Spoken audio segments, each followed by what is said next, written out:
Hello everyone and welcome back to GreatBroadwayFan's YouTube channel. I'm Luke and once again starting off another video with an apology.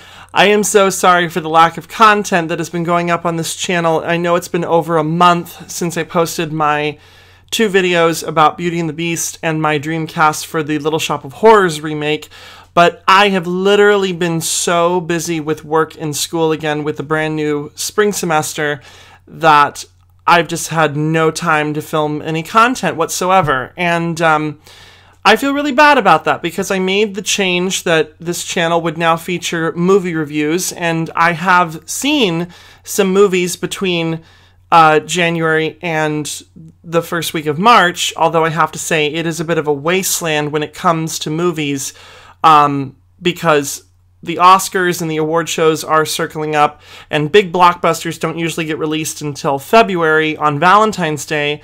They have about 3 or 4 weeks to themselves, and then, oh, excuse me, I have something in my eye, and then March just smacks you in the face with this year 5 blockbusters in a row, one coming out each weekend in March.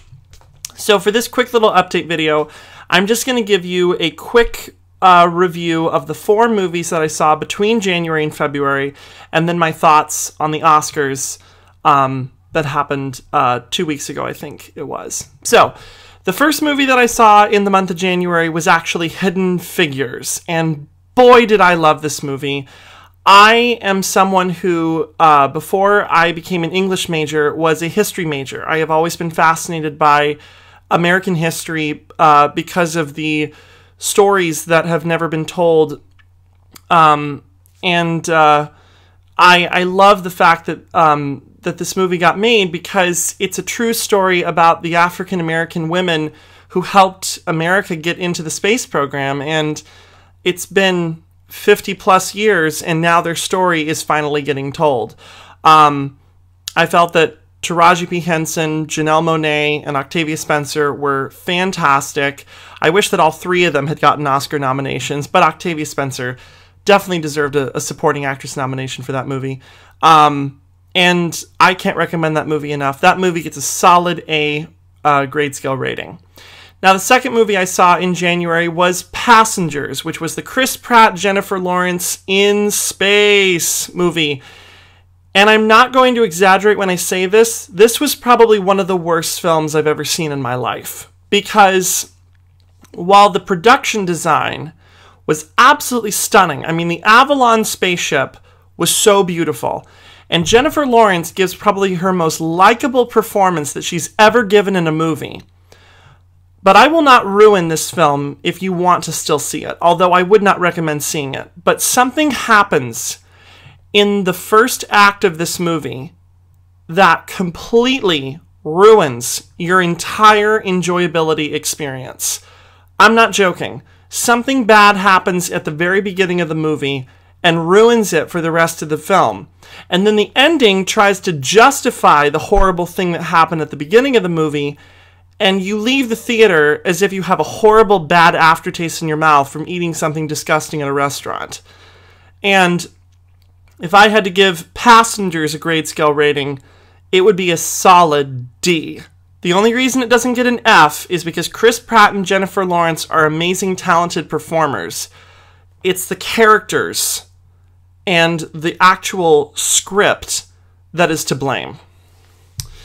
Now, the third movie I saw, which was the blockbuster I saw during Valentine's Day weekend, was the Lego Batman movie. I did not see 50 Shades Darker or John Wick 2.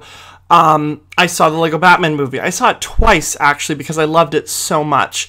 I did not think it was on par with the first Lego movie in terms of the amount of humor that was inputted in it, because the Lego movie had very organic, funny humor, whereas the Lego Batman movie had more meta Batman humor, poking fun at not only Batman, but the tropes that has enveloped with the character, and the tropes of Robin and Batgirl and the Joker. But this was a really, really fun movie. If you enjoyed the first Lego movie, I would recommend seeing the Lego Batman movie. Like I said, the animation quality so good. Just like with the Lego movie, it feels like you're actually really playing with Legos. Everything is made of Legos, and that's what makes it so wonderful. It's probably those two movies are some of the best quality animation I have seen, that's using computers, that's not hand-drawn animation. So good. And if I had to give the Lego Batman movie a grade scale rating, I would give it an A-, bordering on B+. I felt it was really good. It was a funny, comedic romp for hour and 45 minutes. And then finally, the fourth movie I saw was Loving, which is another movie based on a true story about a white man and a African-American woman who live in Virginia, and they travel up to Washington, D.C. and get married in Washington, D.C. And by the way, this is in the 1950s. And they come back to live in Virginia, and they're both arrested and incarcerated and saying that they broke the law because in the South, obviously, back in the 50s, it was still illegal to have interracial marriage. And they have no choice but to either divorce, or in this case, get their marriage annulled, and go back and live in Virginia, or they have to leave the state as a married couple and cannot return for 10 years. And their case ends up going all the way to the Supreme Court. And by the 1960s, the law prohibiting interracial marriage is abolished. And Ruth Negga was nominated for her performance as a lead actress for this movie. And you can clearly see it when you watch it. The film is so good. It's one of those, it reminds me a lot of Manchester by the Sea, and I really didn't like that movie because it felt like it was too sad. But watching Loving, I felt like I understood Manchester by the Sea a little bit better because it's a very intimate story. It's like you are hovering around the world, and you suddenly decide to pinpoint on one particular group of people, or in this case a couple, and just focus on their story. It feels so organic and so natural. Nothing feels forced in this movie. Nothing feels cheesy about this movie. It doesn't feel like tokenism. It doesn't feel like it's trying to make a statement. It's trying to tell a really important piece of history from a very dramatic, intense perspective. And I would totally give this movie an A rating. And even though I was really happy that Emma Stone won the Oscar for Best Actress, Ruth Negga would have made for a fantastic winner for this role. And so finally, that leads me into talking about the Oscars. I actually really enjoyed the Oscars this year. I felt that Jimmy Kimmel did a great job hosting. There were a couple of jokes that I felt just fell fantastically flat, and some that pushed the envelope too hard.